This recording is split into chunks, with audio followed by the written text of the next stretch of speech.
നല്ല മഴയാണ് കേട്ടോ. കൊള്ളാം. ഹായ്, നല്ല മഴ പുറത്ത്. അതെ ഫ്രണ്ട്സ്, നമ്മൾ തുടങ്ങിയ നമ്മുടെ anoop.com എന്നതിൻ്റെ പേഴ്സണൽ വ്ളോഗ്, ചുമ്മാ തുടങ്ങിയ വ്ളോഗിന്, ഞാൻ ആർക്കും അയച്ചു കൊടുക്കാത്തൊരു വ്ളോഗിന് ഒരു സബ്സ്ക്രൈബറൊക്കെ ഇട്ടിരിക്കുകയാണ്. യൂട്യൂബ് അത് കുറച്ച് പേർക്ക് യൂട്യൂബ് തന്നെ ഇമ്പ്രഷൻ കൊടുക്കുമല്ലോ. അങ്ങനെ കൊടുത്തതിനകത്ത് ഒരുപാട് സബ്സ്ക്രൈബ് കിട്ടും. ലൈക്കും ഒന്നുമില്ല, ഒരു 3 വ്യൂ 4 വ്യൂ എന്തോ കിട്ടിയുള്ളൂ. കഴിഞ്ഞ ആഴ്ചയായിട്ട് വീഡിയോ, എപ്പോഴും വീഡിയോ ഇടുന്നാലും നമുക്കൊരു പേഴ്സണൽ സാധനം കൊണ്ട് നമ്മൾ സൗകര്യം പോലെ ചെയ്യാമല്ലോ എന്ന് തോന്നുന്നതാണ്. അപ്പോൾ എന്താ ചെയ്യുക, ഇന്ന് ഒരു സബ്സ്ക്രൈബറിന് വേണ്ടി നമുക്കൊരു കഥ പറയാം. ഞാൻ ജോലി ചെയ്തിരുന്നു തിരുവനന്തപുരത്തായിരുന്നു. അപ്പം വർഷങ്ങളായിട്ട് നാട്ടിൻപുറത്ത് ജനിച്ച് വന്നിട്ട് ജോലി ചെയ്തിട്ട് വാടത്തേക്ക് വന്നതാണ്. അപ്പം ആഴ്ച നാട്ടിൽ ഇടയ്ക്ക് പോകുമായിരുന്നു. പിന്നെ കുറേ കാലം തിരുവനന്തപുരത്ത് തന്നെ പരിചയക്കാരും സൗഹൃദങ്ങളൊക്കെ ആയപ്പോൾ നമ്മൾ നാട്ടിൽ പോക്ക് വളരെ കുറച്ചു. ഇടയ്ക്ക് പിന്നെ വീട്ടിലൊക്കെ ആയിട്ട് കുറേ വഴക്കൊക്കെ ആയിട്ട് നമ്മൾ നാട്ടിൽ പോക്ക് ഇടയ്ക്ക് കുറച്ചൊരു ലോങ് ബ്രേക്ക് വന്നു, 5-8 മാസം. ചെറുപ്പത്തിൽ പക്ഷേ നാട്ടിൽ നിന്ന് മാറി, കാരണം നമ്മൾ കളിച്ച് വളർന്ന്, കാരണം വളരെ മനോഹരമായ സ്ഥലമാണ്. പ്രത്യേകിച്ച് നേച്ചർ എന്ന് വെച്ചാൽ അതൊരു ഹൈ റേഞ്ചിൻ്റെ ഒക്കെ എൻട്രൻസ് എന്ന് പറയാം. പക്ഷേ ഹൈ റേഞ്ച് ഏരിയ അല്ല, മലയോര പ്രദേശമല്ല, എന്നാൽ വലിയ തട്ടുതട്ടായിട്ടുള്ള ഒരു ഭൂപ്രകൃതിയാണ്.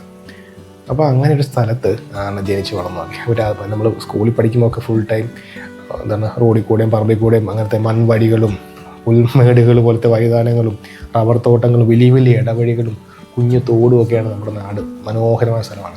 അതൊക്കെ അന്ന് അതുപോലെ എൻ്റെ കസിൻസൊക്കെ ആയിട്ട് നമ്മൾ കാപ്പിത്തോട്ടങ്ങളും പാടത്തൊക്കെ നടന്നു പോകുമായിരുന്നു. അതൊക്കെ നമ്മുടെ ഒരു കാലം. അതെല്ലാം കഴിഞ്ഞപ്പോൾ നമുക്ക് മനസ്സിലുണ്ടല്ലോ നാട്ടിലെ സാധനം ഉള്ളതുകൊണ്ട് പിന്നെ എപ്പോഴും അവിടെ പോയി നമുക്ക് എൻജോയ് ചെയ്യാം എന്നൊക്കെ ഒരു മൂഡ്. അങ്ങനെ ഞാൻ തിരുവനന്തപുരത്ത് ഒരു 6 മാസം 8 മാസത്തോളം നാട്ടിൽ പോകാതെ ബ്രേക്ക് എടുത്തിട്ട് 8 മാസം കഴിഞ്ഞ് പിന്നെ നാട്ടിൽ പോകാനുള്ള ആഗ്രഹം, എന്തായാലും മഴയൊക്കെ തുടങ്ങാറായി, മഴക്കാലമായി, നാട്ടിൽ പോയേക്കാം. ഇവിടെ നേരെ നമ്മൾ തിരുവനന്തപുരം തമ്പാനൂർ റെയിൽവേ സ്റ്റേഷനിൽ കയറി ടിക്കറ്റ് എടുക്കുന്നു. ചങ്ങനാശ്ശേരി ഇറങ്ങിയിട്ട് ചിറക്കട എന്ന ഗ്രാമമാണ് നമ്മുടെ സ്ഥലം. ചങ്ങനാശ്ശേരിയിൽ നിന്ന് നേരെ പുറമുഖത്തിന് പോവുക. അവിടുന്ന് ട്രിവാൻഡ്രത്ത് നിന്ന് പോകുന്ന വഴി നല്ല രസമാണ്. റെയിൽവേ യാത്ര നിങ്ങൾക്ക് അറിയാമല്ലോ. അഷ്ടമുടിക്കായലും മുകളിൽ കൂടെ ട്രെയിൻ പോകുന്നു. വളരെ പതുക്കെ നമ്മൾ കാഴ്ചയെ കണ്ട് ഈ മറ്റേ നീർക്കാക്ക മുങ്ങാങ്കുഴി ഇടുന്നതും മറ്റേ മേഘങ്ങൾ പറന്നു പോകുന്നതും കണ്ടൽക്കാടുമൊക്കെ കണ്ട് മണ്ടോ തുരുത്തും കണ്ട് നമ്മൾ പതുക്കെ മഴയൊക്കെ ആകുമ്പോൾ ചെറിയ ഉറക്കം വരും. ആ ഉറക്കം കഴിഞ്ഞ് ചങ്ങനാശ്ശേരിയൊക്കെ ആകുമ്പോൾ പതുക്കെ ഉണരും, ഓട്ടോമാറ്റിക്കലി ഉണരും. ഇപ്പം നേരത്തെ നമ്മൾ പഠിക്കപ്പോൾ നിൽക്കുന്നത് ആ ബോർഡ് ഇങ്ങനെ വളഞ്ഞ ട്രെയിൻ പോകുമ്പോൾ ചങ്ങനാശ്ശേരി എന്ന ബോർഡ് ഒരു യെല്ലോ കളറിൽ കറുപ്പ് നിറത്തി എഴുതിയ ബോർഡ് ഇങ്ങനെ കാണാൻ നല്ല രസമാണ്. അത് വലിയ തിരക്കുള്ള ഒരു സ്റ്റേഷനാണ് ചങ്ങനാശ്ശേരി. അവിടെ ചെറിയൊരു കടയും ഒരു ബുക്ക് സ്റ്റാൾ മാത്രമേ ആ സമയത്തുള്ളായിരുന്നു. രസമാണ്. ചോദിച്ചായിട്ടും പഴയ പാട്ടൊക്കെ വെച്ചിരിക്കും. പിന്നെ ഈ പുല്ലുകൾ ഇങ്ങനെ വളർന്നു നിൽക്കുന്ന ഒരു വേലിയാണ് ഇവിടെ ഉള്ളത്. എന്താ പറയുക, നമ്മുടെ എന്ത് വേലിയാണ്, കോൺക്രീറ്റ് വേലിയാണ് അവിടെ ഉള്ളത്. അപ്പം ഞാനിങ്ങനെ ചങ്ങനാശ്ശേരി എടുക്കാറായപ്പോഴത്തേനും വാതൊക്കെ പോയി നിൽക്കുന്നു. പ്ലാറ്റ്ഫോം നമ്പർ 1 ട്രെയിൻ വരുന്നു. വളരെ പെട്ടെന്ന് മഴ ഇങ്ങനെ തുറക്കുക. അപ്പം നമ്മൾ നാട്ടിൽ നിന്ന് ഇറങ്ങുമ്പോഴേ മഴ ഭയങ്കര ഇഷ്ടമാണ്. വാട്ടർ പ്രൂഫ് ബാഗാണ്. ചെന്ന് അവിടെ ബസ് സ്റ്റോപ്പിലേക്ക് പോകാൻ അധികം ദൂരമില്ല, വേറെ ഒരു നടക്കാനുള്ള ദൂരമേ ഉള്ളൂ. അങ്ങനെയുള്ള സമയത്ത് പോയി നമ്മൾ കുടയൊന്നും ഇല്ലല്ലോ, ഈ ഷർട്ടിൻ്റെ 3 ബട്ടൺ അടിച്ച് തലയിൽ കൂടിയിട്ട് ബാഗ് നനയില്ല, വാട്ടർ പ്രൂഫാണ്. അവിടെ നിന്ന് ഒറ്റ ഓട്ടം ബസ് സ്റ്റോപ്പിൽ പോയി നിൽക്കും. ഒരു മാടക്കടയുടെ ഷെയ്ഡിന് താഴെ പോയി നിൽക്കുക. അപ്പോഴേക്കും KSRTC ബസ് വന്ന് എന്നെ എടുത്തുകൊണ്ട് പോകും. KSRTC ബസ്സിൽ കയറുമ്പോൾ നമ്മൾ മഴയുള്ള നാട്ടിലെ മഴ കാണാൻ രസമാണല്ലോ. ഷട്ടർ പൊക്കി കിട്ടും. പുറകെ നിന്ന് അപ്പച്ചൻ വന്ന് എവിടെ നോക്കുകയാണെന്ന് അതിൻ്റെ പോലെ അയാൾ താന്നിട്ട് മഴയുടെ തണുപ്പൊക്കെ പോയി. എൻ്റെ മലയാളം കേട്ടപ്പോൾ ചൂടായി, നല്ല സെറ്റായി. അങ്ങനെ അവിടുന്ന് നമ്മൾ യാത്ര തിരിച്ച് വണ്ടി നിൽക്കുന്ന പുൻകുന്നം എന്നൊരു സ്ഥലത്താണ്. എൻട്രൻസിൻ്റെ ഹൈ റേഞ്ച് എന്നാണ് പറയപ്പെടുന്നത്. പുൻകുന്നത്ത് ബസ് എൻ്റെ വീട്ടിലേക്ക് ഇനി 5 കിലോമീറ്റർ കൂടെ ഉണ്ട്. അവിടുന്ന് പോകണമെങ്കിൽ ഒരു ബസ് വഴി പോകാം, അല്ലെങ്കിൽ അവിടെ ജീപ്പ് ഷട്ടിൽ അടിക്കാറുണ്ട്. അത് ആൾ നിറഞ്ഞാൽ ജീപ്പ് പോകും. ജീപ്പിൽ പോകുമ്പോൾ ഞാൻ സാധാരണ വെയിറ്റ് ചെയ്യുന്നത്, കാരണം എനിക്ക് ജീപ്പിൻ്റെ സീറ്റിൽ നിന്ന് പോകാൻ ഇഷ്ടം. തൂങ്ങിപ്പോകാൻ, പുറകെ ഇങ്ങനെ തൂങ്ങി പിടിച്ച് പോകാൻ ഇറക്കമാണ്. അവിടെ ന്യൂട്രൽ അടിച്ച വണ്ടി പോകുന്നത്. പുറകെ തൂങ്ങി നിൽക്കാൻ രസമാണ്. ചെറിയ ചാറ്റമഴ കൊണ്ട് കുറച്ചൊരു രസമാണ്. അപ്പം ആൾക്കാർ ഫില്ലാൻ വേണ്ടി നോക്കുന്നു. അപ്പോൾ അവസാനം നമ്മൾ ജീപ്പിനെ പുറകെ ഇങ്ങനെ കാഴ്ച കണ്ട് പോകൊണ്ടിരിക്കുകയാണ്. അപ്പോൾ താഴോട്ട് പോകുന്നതോറും സ്ഥലം മാറിക്കൊണ്ടിരിക്കുക. അപ്പോൾ എന്തൊക്കെയോ മൊത്തത്തിൽ മാറ്റങ്ങൾ. നമ്മൾ പഴയ വളമൊക്കെ നൂർന്നു, കുറേ കുഴി, മണ്ണ്, കിടി എല്ലാം മൊത്തം മാറിക്കൊണ്ടിരിക്കുന്നു. ഒരു കംപ്ലീറ്റ് സ്ഥലം മാറിക്കൊണ്ടിരിക്കുക. നാടിൻ്റെ ഒക്കെ അടുത്തൂടെ ആറായപ്പോൾ നമ്മുടെ മൈൻഡിലേക്കൊരു നമ്മൾ കാലത്ത് നടന്നുപോയ ചെറിയ വഴിയൊക്കെ വലിയ റോഡുകളായി. ഒരു കാലത്ത് കണ്ട വലിയ തോട്ടങ്ങളൊക്കെ ഇല്ല ഇവിടെ ഇപ്പം.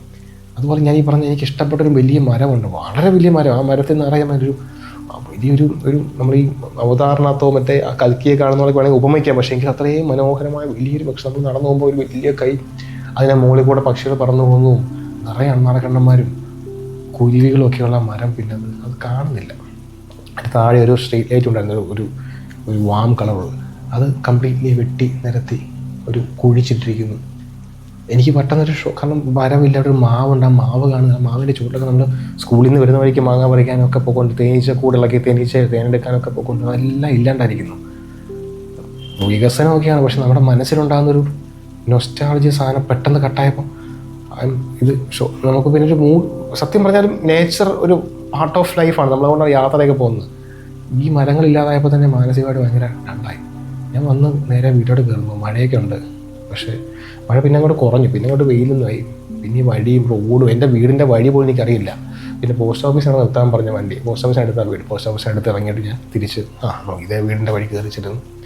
അപ്പോൾ അച്ഛൻ പറഞ്ഞു ഇതുപോലെ ഇത് പണി തുടങ്ങി, എല്ലാം കൂടെ നമ്മൾ പണ്ട് സ്ഥലം എടുത്തല്ലോ, അപ്പോൾ ഈ സ്ഥലമൊക്കെ ഏറ്റെടുത്തു, മണ്ണൊക്കെ ഇട്ട് ഇവിടുത്തെ ഇത്രയും ഭാഗം അങ്ങോട്ട് പോകും, ഇവിടെ നമുക്ക് കുറച്ച് കയറ്റമാവും, ആ സൈഡിൽ മൊത്തം മണ്ണിട്ടും കൂടും, നികത്തി ഹൈവേ ആണ്, പെട്ടെന്ന് എത്താം, എല്ലാം ശരിയാണ്. പക്ഷേ എങ്കിലും നമുക്ക് ഒരു കാലത്തെ ആ ഒരു വിഷ്വൽ ഞാൻ കുറച്ചുകൂടെ നേരത്തെ വരണ്ടായിരുന്നു. ഇത് ഇങ്ങനെയൊക്കെ ഉണ്ടാകുന്ന എനിക്ക് പിന്നെ പെട്ടെന്ന് മിസ് ചെയ്യും. കാരണം ഒരു കൊതി വീണ്ടും ആ സ്ഥലം കാണാൻ ഭയങ്കര സങ്കടമായി. ഞാൻ പിന്നെ അധികം വീട്ടിൽ വന്ന് സ്വാഭാവികമായിട്ടും വീട്ടിൽ വന്ന ബന്ധുക്കാരുടെ വീട്ടിൽ പോയിട്ട് ഒരു ദിവസം 2 ദിവസം നിന്ന് അടുത്ത ദിവസം തന്നെ തിരുവനന്തപുരത്ത് പോകുന്നു. പിന്നെയും ഇതുപോലെ ദിവസം പിന്നെ വാഹനം എടുത്ത് പോകാൻ നാട്ടിലുമ്പോഴത്തേനും വഴി പണി കഴിഞ്ഞിരുന്നു. അത് കുറേ നാൾ കഴിഞ്ഞാണ്. കഴിയുമ്പോൾ ഇപ്പം ഞാൻ ഇടയ്ക്ക് രാത്രിയിൽ ഇങ്ങനെ ഒറ്റയ്ക്ക് ഇറങ്ങിയ റോഡിലേക്ക് നോക്കും. ഷിപ്പ് യാർഡ് പോലെ വലിയ പഴയ യെല്ലോ ലൈറ്റൊക്കെ അല്ല കാണാൻ രസം, വാം ലൈറ്റ് മാറ്റി പൊക്കമുള്ള സ്ട്രീറ്റ് ലൈറ്റുകൾ ഇങ്ങനെ നിരന്ന് നിൽക്കുന്ന പോലെ വരാം. നീളത്തിലുള്ള വഴി, വളവൊന്നും ഇല്ലാതെ ചീറിപ്പായുന്ന ലോറിയുടെയും വണ്ടിയുടെയും ശബ്ദങ്ങൾ മാത്രം. അങ്ങനെ ഒരു സ്ഥലം മാറി, ഒരു കാലഘട്ടം മാറി. ഇപ്പോൾ ഇതൊക്കെ ഓർമ്മകളിൽ മാത്രമേ ഉള്ളൂ. അതാണ് ജീവിതത്തിൽ അങ്ങനെ സ്റ്റാറ്റിക്കായ ഒന്നുമില്ല എന്ന് പറഞ്ഞ സത്യമാണ്.